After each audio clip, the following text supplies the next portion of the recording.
Oh, it's time. Time to get radical. Viewer discretion is advised.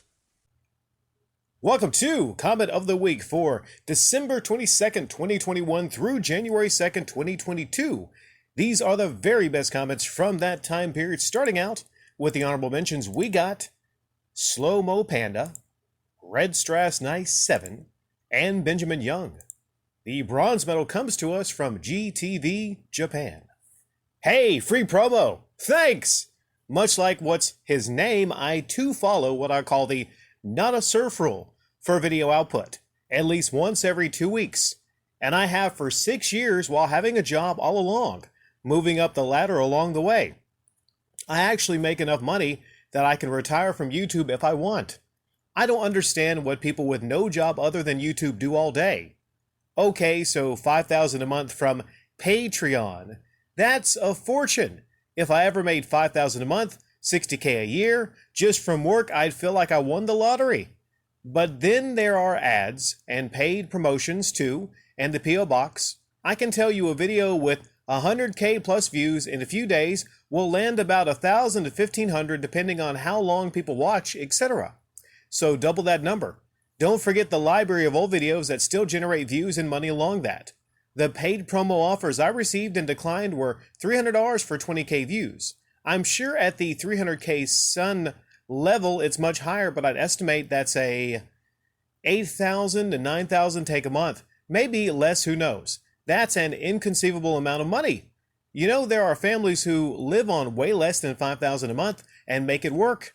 I mean, real families, you know, a husband and a wife with 3-4 kids, not two perpetual adolescents that shack up.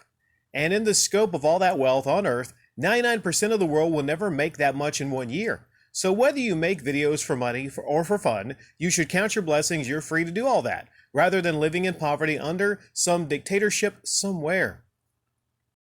You talked about people living under the poverty line, families making under $5,000 a month and making it work.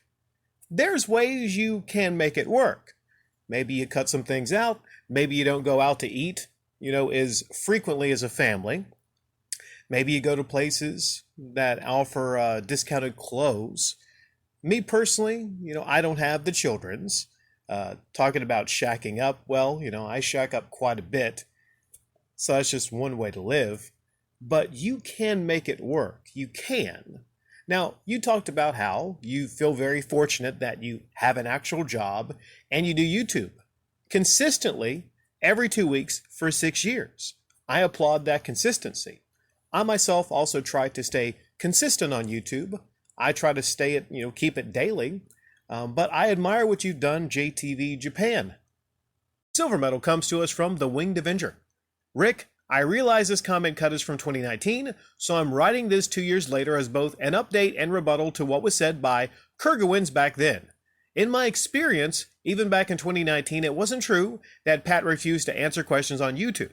I've left positive and negative comments, and the replies I get from him are mostly to the critical ones. I can remember a couple of instances off the top of my head. A while ago, I told him I thought he was annoying and patronizing to Ian, and he replied. 2 weeks ago, he made a video about the new Spider-Man movie, and he said something to the effect that Alex Jones hawks pills on his show. I left a comment asking him how hypocritical it was to denounce a content creator for selling vitamins while at the same time selling shaving products on your own show. He replied to that comment too. Most YouTubers just delete comments like that, and that's just one fact that distinguishes Pat from the majority. The donation/Patreon YouTubers shouldn't all be lumped into the same bunch. There are degrees to this Patreon thing, as you have mentioned before. Recently, you discussed Classic Game Room and made great points about Mark, who took donations for years and spent the money hiring 2 new guys and filling his garage with expensive arcade cabinets. That isn't just stupid, it's irresponsible. Pat is nothing like that. He makes money mainly by selling very good video game books, and he puts his podcast on YouTube even for people who don't pay money. Mark used to put out inferior versions of his videos on YouTube, reserving the superior ones for Patreon. Pat put out an excellent 13-hour documentary called The Video Game Years on YouTube. Mark made documentaries only for his cash-paying audience. The only thing that's hidden behind a paywall on Pat's Patreon is that you can vote for a topic that he'll discuss. That's really nothing special because there's almost no game-related topic that he hasn't already covered on his 13-year-old YouTube channel. It's really just a bone he throws to the Patreon crowd. If you want to call into the show and ask a question, you can do that without being a Patreon member, by the way. A lot of commenters talk about Pat the same way we talk about people such as John Hancock, Beat 'em Ups, and 8-Bit Guy. I think that's a hugely distorted view of reality. Those guys are bona fide scammers. Pat doesn't steal money from the little kids, he isn't using an imaginary museum to steal video games, and he doesn't scam people out of their money by telling them about his damaged house. Some YouTubers listen to your show and have made changes to their content, and that matters too. A year ago, I would have lumped MGR in with the above scammers, but he obviously has quit his scamming ways and has made a number of other changes to his channel, all of which seems in direct response to certain Radical Rick uploads. I think the very worst are the YouTubers who completely ignore criticism and scam their audience, and Pat isn't one of them. In order to make change in the YouTube gaming community, we have to differentiate between these types of channels. I do agree that we do have to differentiate between these types of channels, and although oftentimes, Wayne Devenger, it's not the case that YouTubers change, people can change. You noted that MGR has stepped away from his scamming ways a little bit. He stepped away from his scamming ways just a little bit. I've noticed things. I've noticed little things whenever I do go to that channel, although not very often. I've noticed Metal Jesus Rocks has started replying to some of his comments. And I notice Pat the Nespunk is not all the same 100% as he was back in 2017. I think it was 2017, where I uploaded my Patreon the Nespunk upload, which is not on this channel, it's actually on my side channel. People can change. Nothing stays constant. People do not stay constant. We're not the same people at 5 years old as we are at 50 or 75 or 100 if we make it to that far in life.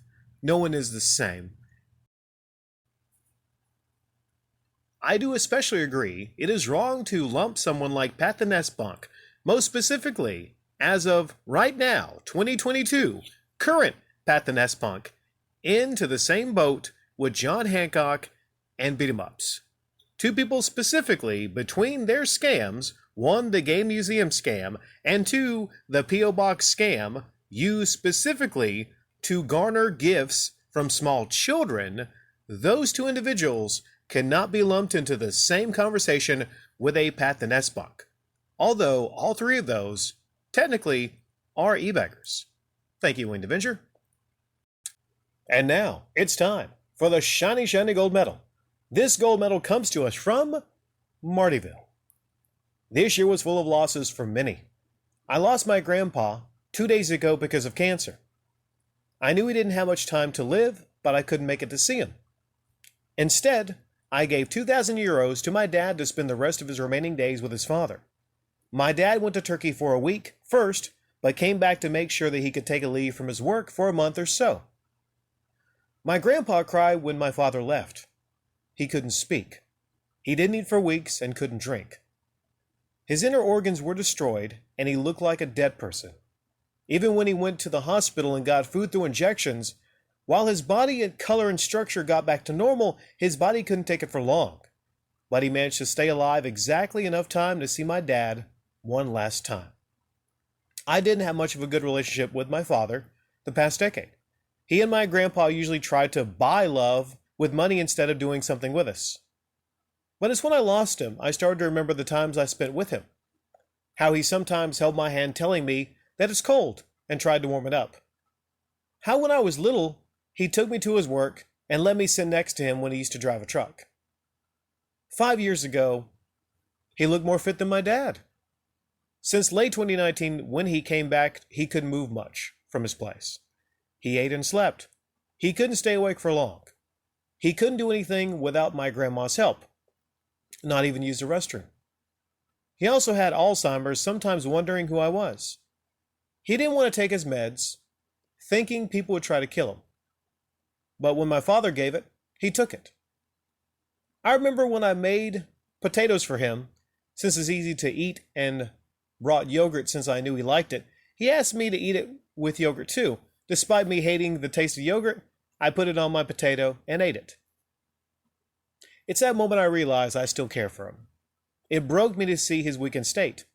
Despite thinking his death saved him from suffering further, I can't stop my tears from coming whenever I think, hear, or talk about him. Most importantly, it's guilt that I couldn't be the grandson to him that he deserved.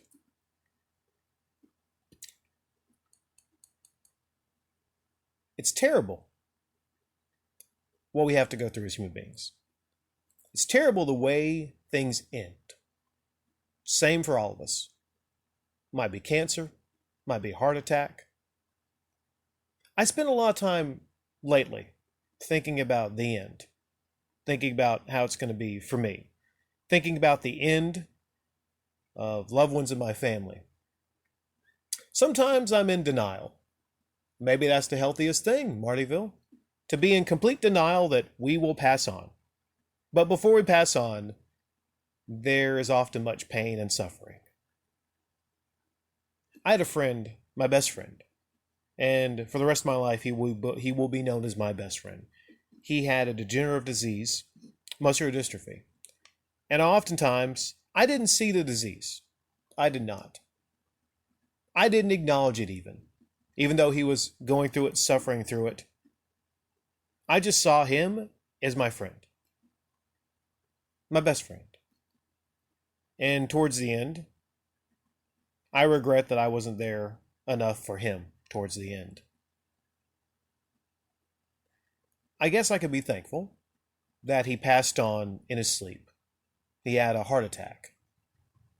I could be thankful that he didn't have to go through a lot of suffering before the end, but your grandfather wasn't as lucky. One last time you talked about. He stayed alive, had the willpower to stay alive one last time to see his son. Sometimes we don't get that one last time. For instance, I really didn't get to see my friend one last time before he passed on. You think about the things you might have said to that person. You think of how things might have been. You have lots of regrets. There's no one that's born on this earth that makes it to the end of their life that does not have regrets. But you said you can't stop the tears from coming whenever you think, hear, or talk about them. It's because you cared about them. You said 5 years ago your grandfather looked more fit than your father. And then late 2019, he couldn't move much. That's how it is. That's how life can be. You don't know how much time you have left. But think about all the things you'd like to do. Think about all the possible one last times that you have. Sometimes people get to the end of their life and they make a bucket list, but they're too late. You only have so much time for all those one last times.